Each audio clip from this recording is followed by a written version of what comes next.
Lowriding, it's not a fad. It's not a phase. It's not going anywhere. It's a lifestyle, and it's going to continue on.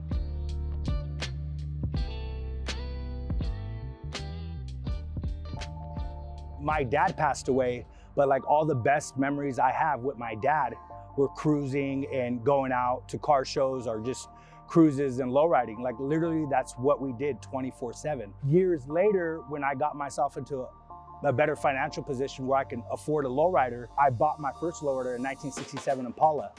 And I remember I was super excited. I went and I picked up my kids and we went cruising. And I had just this super like heavy emotion fall on me because it reminded me of like when I was a kid and I was cruising with my dad. I was doing the same thing with my children, making those memories. I've been lowriding since 1975. I was a drive-by victim in 1979. Over that time, you know, being in a wheelchair and 16 years old, I always had to find something positive, you know. And over the time, I started coaching in the early 80s. And then in about the year 2000, I bought my first Impala. And I went to a car show. And when I went there, I felt like I wasn't even in a wheelchair anymore. I was floating because everybody there I felt young again. Lowriders, cars, girls, you know, the whole thing, music. And I had a car at home. I said, I got to come back and bring my show car next year. So the following year, it was around 2002, I went over there and I bought my car. And I've been lowriding since. I ended up joining the Impala's Car Club. It's a family-oriented, community-oriented car club. That's all we do. We support the community and our family first. Since then, I've just been, you know, doing some positive stuff for the community. Since the day I was born, a kid, my dad always had a car with hydraulics. But I do remember, you know, second grade, third grade, asking him to pick us up in his car after school. You know, that was the coolest feeling ever. Driving through the neighborhood, and through all, you know, out here off of Moreland, down Midville Court, all our friends, and we went to school cruising. It's pretty cool. It's just a good feeling. And we did a video shoot a while back with these guys from, I think they're from Richmond, and I had my grandson in the car. I'm hopping in the car during the video shoot, and my grandson's all holding, and then he asked me, he goes, "Give me the switch, Grandpa, give me the switch." He's 5 years old. I mean, it's just a cool feeling, the way they're growing up around it. It honestly has changed my life. I started, I think, in my late 20s. So I didn't start as most when they were young and everything. My dad was more into muscle cars, so I started a little late. The only thing that I could think about it changing my life is all positive, because I have like a bigger extended family. Like the guys are more like my brothers, and I have a lot of sisters, and that's another thing. Is there so many women lowrider now that it's awesome to see and to support each other in doing something that, you know, everybody who is in that kind of community can understand, and that just builds you up. MTV started introducing music videos, and we had NWA and all the other rap artists putting lowriders in their music videos. All of a sudden, lowriding was not only in the audio, but it was everywhere. It was exposed worldwide. For many of those that are in disenfranchised communities, lowriding has been a way to actually heal our own trauma. From 500 years of colonialization to the present moment, the use of color, for example, the actual building of the actual car has been a type of healing, very therapeutic, you know, from picking out the colors to the murals that are painted on the cars. That in and of itself is part of healing for the community. And I would venture to say, not only for the person who's actually putting the car together, but also for the general community, those that are the observer of the rolling art, because I would say that this is rolling art, the vehicle by which healing takes place among communities of color, but specifically the Chicano, Latino community. And we know this because even Mayan elders, indigenous elders have always used color. A lot of the indigenous colors that you see currently among indigenous peoples in Central America, Mexico, South America, a lot of the clothing was actually very simple.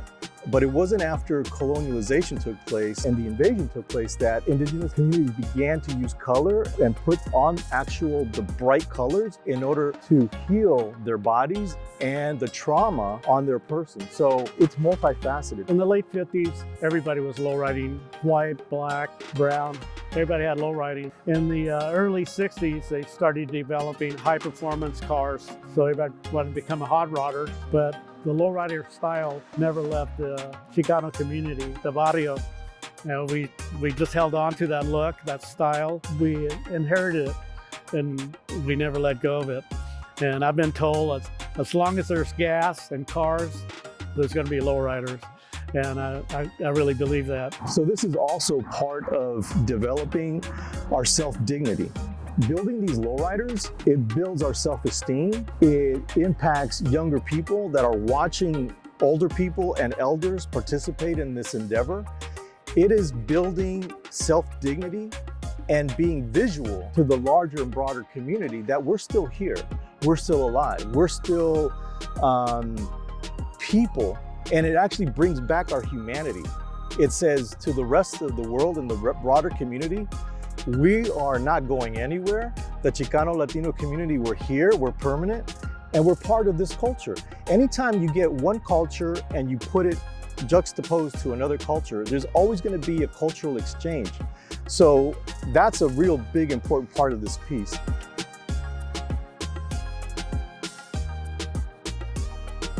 Juan Roman pitched the idea of, hey, we should do a council. We should unite the car clubs, try to build a collective. So when we do stuff, community fundraisers, whatnot, we can do it together. We'll have a bigger impact. We looked over to San Francisco, the San Francisco Lowrider Council, and what Roberto Hernandez was doing out there. We reached out to them. They invited us over. They embraced us and they blessed us.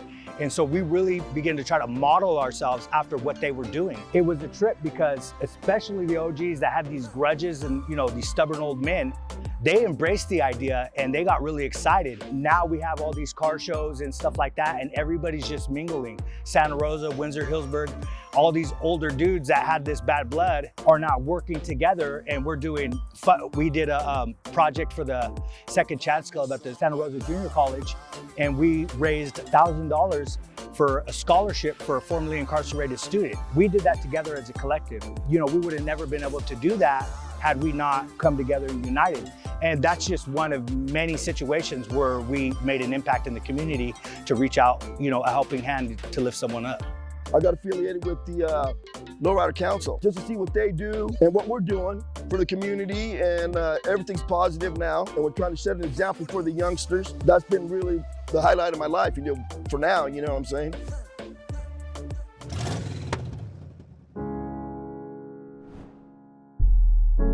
So low riding, when we first started, wasn't an easy sell. Everybody would always stereotype us, and the word itself had a negative connotation to a lot of law enforcement, the media. Oh, it's a gang magazine. It's gang affiliated. And it never really was. We never had that attitude. Our perception of low riding was an art form that was developed in the Mexican-American community throughout the Southwest. Probably the center point being Los Angeles, where it really started. And like I said, carried a real negative, especially, you know, with the police. They're always after us or giving us tickets.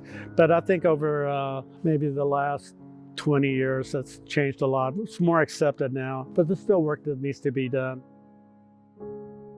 On the evening of October 22nd, 2013, Andy Lopez, a 13-year-old boy from the Moreland neighborhood, was walking home carrying a toy gun, which was mistaken for a real gun. A 911 call was placed, and Andy was shot and killed by the responding sheriff deputy. This incident ripped a hole in the hearts of our community. The pain from the death rippled across the city and impacted people from all walks of life. It also deepened the divide between local law enforcement and our communities of color. The pain from this incident was still present in 2020, and the murder of George Floyd ripped the wound open again. When George Floyd was begging for his life and gasping for his last breaths, he made a call for his mom. And I remember that that was like a collective call to moms from all walks of life to come and to speak out against injustice. I feel that we all got to see it and hear it, and then again, it's just that those scars from the Andy Lopez and the unfortunate incident and his tragic death that once again ripped the heartstrings of members and of our community, and they really want to start moving towards a space of equality and equity. That's what we are all striving to be able to obtain. It was a reminder that racism still exists, because had he been a young boy in a different neighborhood, the outcome might have not been the same. And communities of color have generationally suffered collective trauma. I see in other counties, they have they'll have a highway patrol, they'll have a city cop car with rims on it. They got the kids in their front and back seats, looking at it, admiring it, you know what I mean? I've always been a strong guy, like thinking we need to somehow bond them here, especially what happened with Andy Lopez. That split our community big time. We have the officers that don't know us, they just see these little Latin kids. The Latin kids see these officers, they just know these officers killed somebody.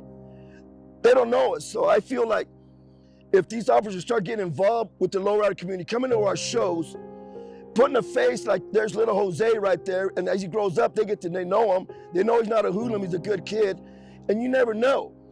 Maybe these little kids sitting in the car, they're in the front seat, are like sitting in the front seat and not ever want to be in that back seat. That's all I gotta say. We kind of feel like we have to start somewhere to try to do something to bridge the gap. One of the biggest complaints you're gonna hear from my community is that we're not policed by people that look like us or that come from our community. That was another big motivating factor in the lowrider cop car build. We felt like if the police department used the lowrider car as a community engagement tool for when they did recruiting, like at the fairgrounds, that they would get a bigger response from the Latino and Chicano community. I was watching lowrider role models, and the city of Stockton did a lowrider cop car build, and the episode was on that. I was thinking, we should do that here in Santa Rosa. I brought it up at the next council meeting we had to the members, and everybody was on board and thought it'd be a great idea. So then later on, David Escobar mentioned that the city was having these engagement talks with the community to feel each other out, see what's going on, that we should go. So we all went over there, sat down with the chief of police, the mayor, the Violence Prevention Partnership, and we brought it up and we said, hey, we want to do this lowrider cop car build. Let's make it happen. The lowrider project really was born here at Santa Rosa City Hall. We were part of a community listening session that came out of the protests and the unrest from last year. We were really asking just a couple of basic questions, right? What do people need to make them feel safe? What do they need from the police department? And where can we improve? During those conversations, a member of the community that was here, they brought up the idea of a lowrider police car. We all thought it was a really great idea. We're trying to figure out how to do it, but working through the specifics, it's now a reality and we're really excited about it. When we met with them, they voiced their frustrations on how they felt that they have been engaged with by the local police department here. After voicing their frustration, though, they also voiced a willingness to come together and a willingness to work. What came of it was their idea to create this lowrider patrol car. I hope that it sparks an interest to really know the lowrider subculture that exists here locally within Sonoma County and the positive contributions that they want to be making here in Sonoma County.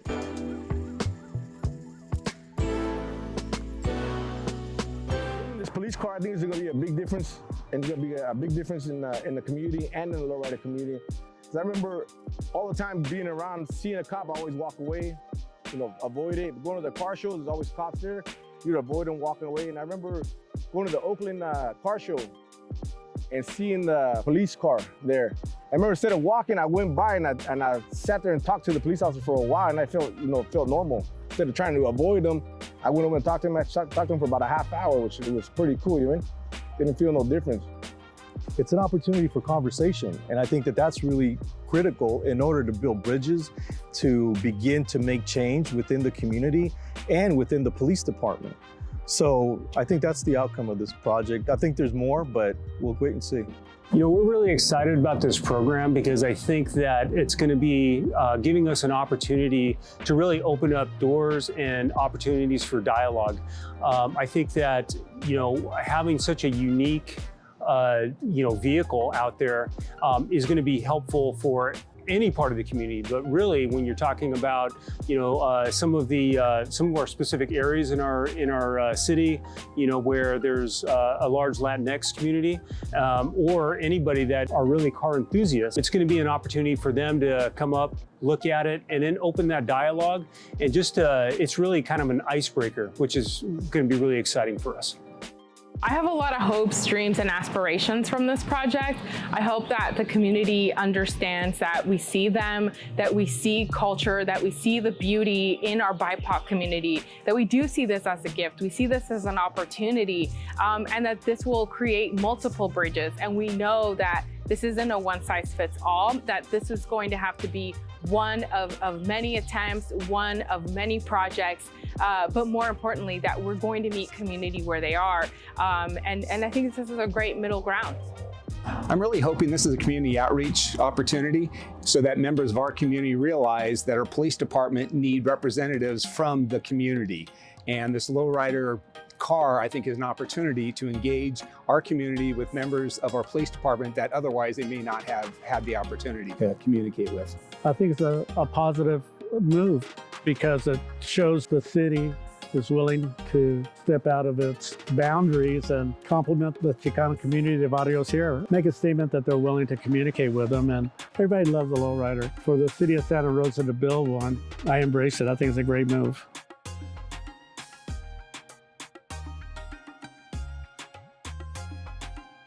The rest is history. I mean, it's been a long haul. In the end, once the wheels got turning, the car got handed over. Man, it's been a blessing just getting to work with the other individuals in the council, everybody's hard work that they put into it.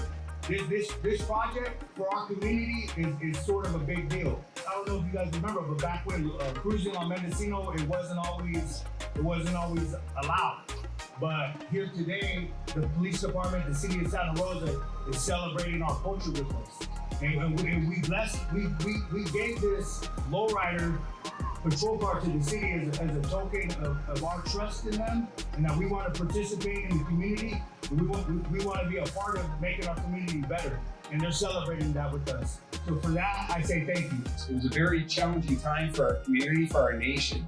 But what was so nice with the community engagement folks, bringing people together and just listening. And Ray and I were sitting around talking with some of the representatives from the Lowrider Council. And it was great when they brought this idea up. I know Ray and I did not bat an eye.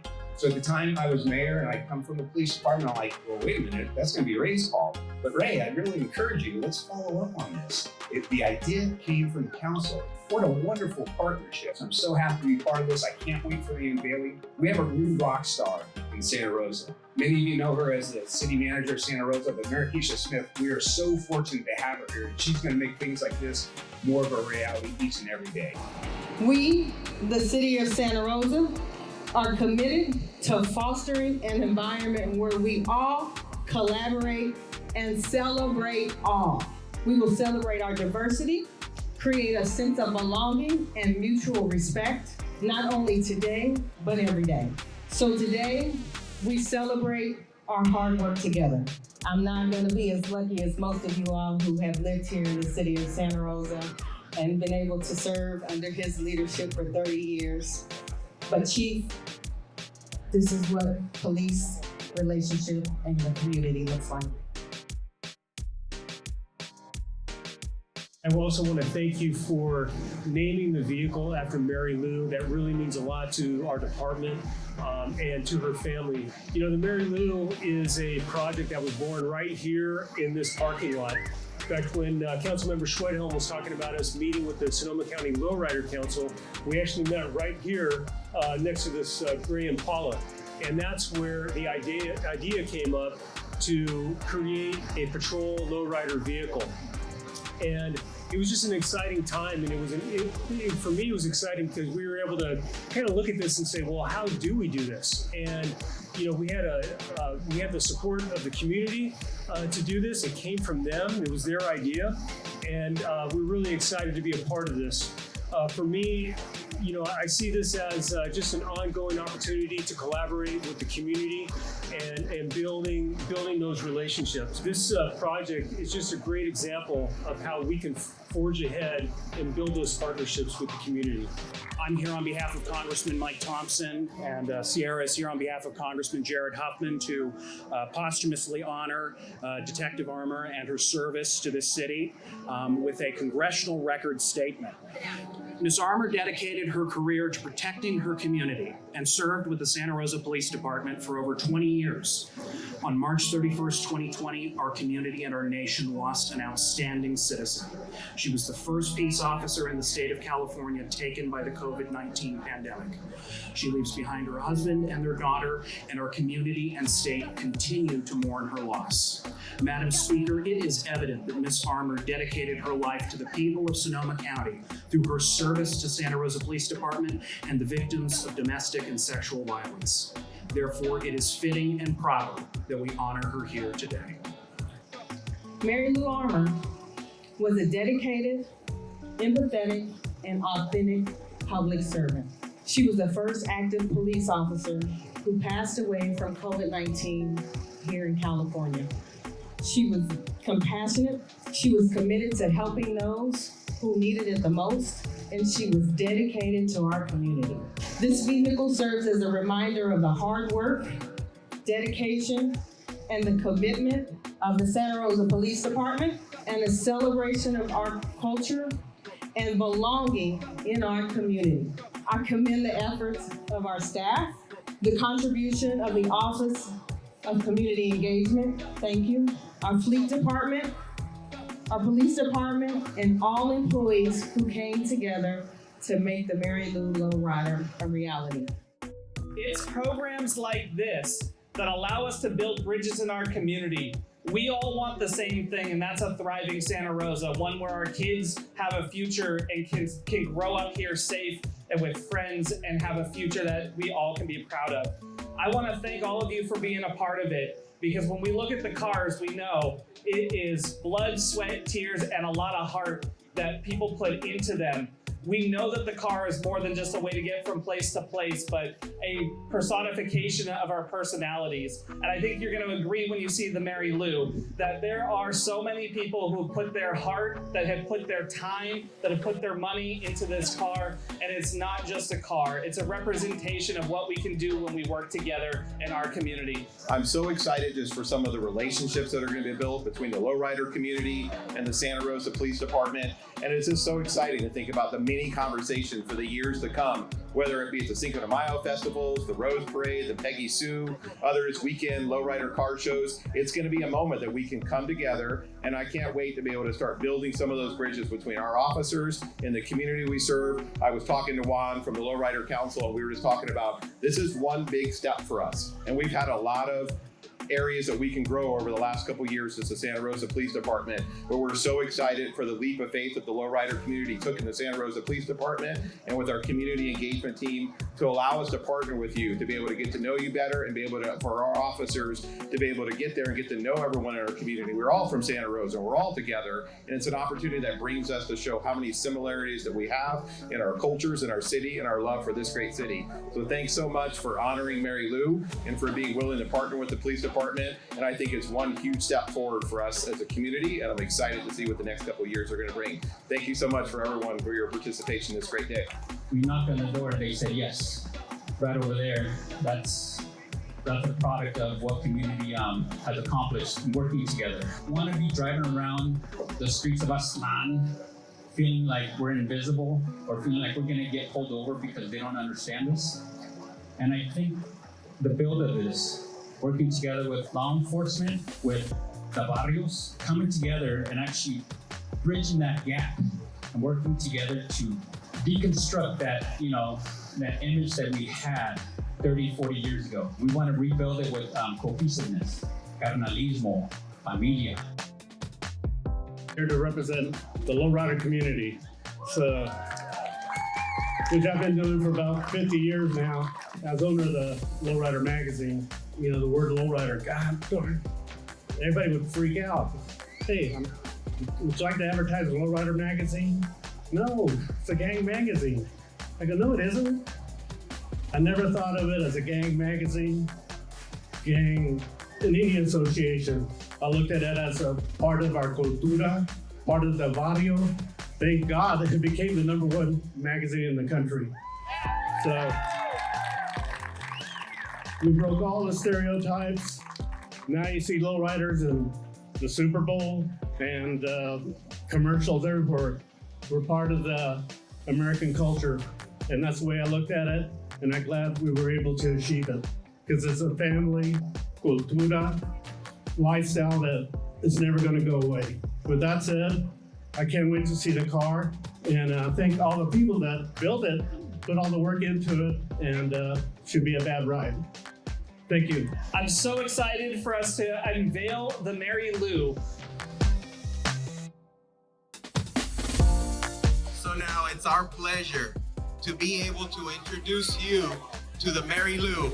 Can you guys help me with the countdown? 3, 2, 1.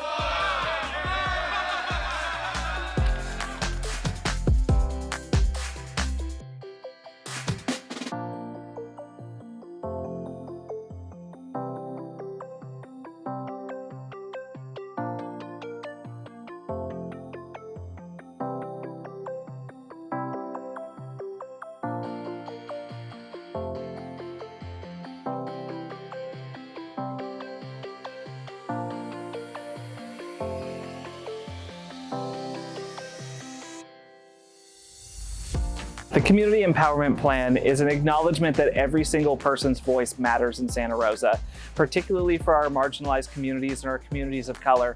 It lifts up their voices and makes sure that they have a stake in the future of this city. The Community Empowerment Plan was really an effort born from the city and the community wanting to come together in a way that builds a bridge to the community that we're serving, specifically to our BIPOC community. There are essentially three goals in the plan.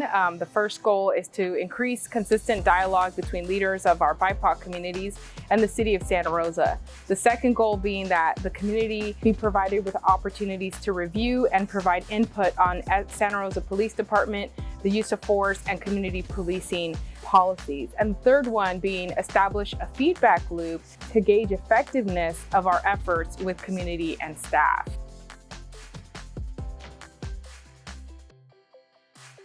It's forced me to be more introspective about my allyship and to really ask, how can I help lift other voices that have traditionally been marginalized or not heard, not just on a platform when an incident happens, but really proliferating through everything we do at this city. How do we make sure that our community is better represented in what we do day in and day out? I honestly hope that it actually brings everybody together, because I know that there's a divide. Right now, the past couple years, there's been a divide with the community, the police, stereotypes against us as lowriders. So I hope that when they go out to the community events, that it actually kind of relaxes everybody and brings everybody in to be like, oh, like have that communication with the police. Like, what is this? Like, you know, because everybody's gonna be like, whoa, where did this come from? You know, and that's what happens with our cars. It's like when we're out in people that we don't talk to usually, they just like, oh, whoa, and then they talk to you like thumbs up or guess the year, and then you're like, no, close, and all that. When the community comes together, especially at the events that I believe that the car is gonna be at, I would like it to be something that brings us together. I feel like it's just gonna be a positive thing for the community and the city to really celebrate the culture of lowriding and the Chicano culture at large.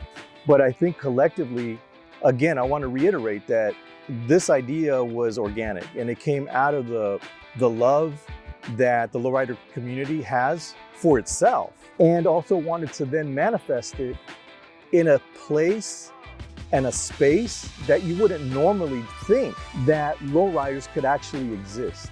Part of our lowriding is empowering ourselves and our community. it's political resistance. You know, the fact that Sonia's up at Windsor and she puts it right, all the lowriders in the middle of the farmer's market, right? When we put our lowriders there, it's a reminder to that larger Anglo community, right? That we're still here. And it's almost like creating almost like a wedge, like, well, why are they doing here? It's like, well, shoot, this community was full of immigrant farm workers. You know, let's cohabitate. You know, let's participate, right?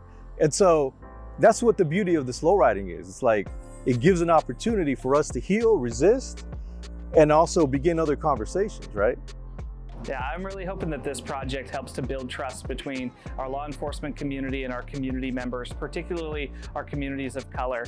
I think in these types of interests, we find our common humanity, and we find that we're more alike than we are different from one another. And I hope that that opens the gateway to having constructive dialogues about what your lived experience is and how it can better shape the future of this city. I think it's a good move for the city. It shows them that they're openness, and not only that, but for the police department too, that they're become a part of it.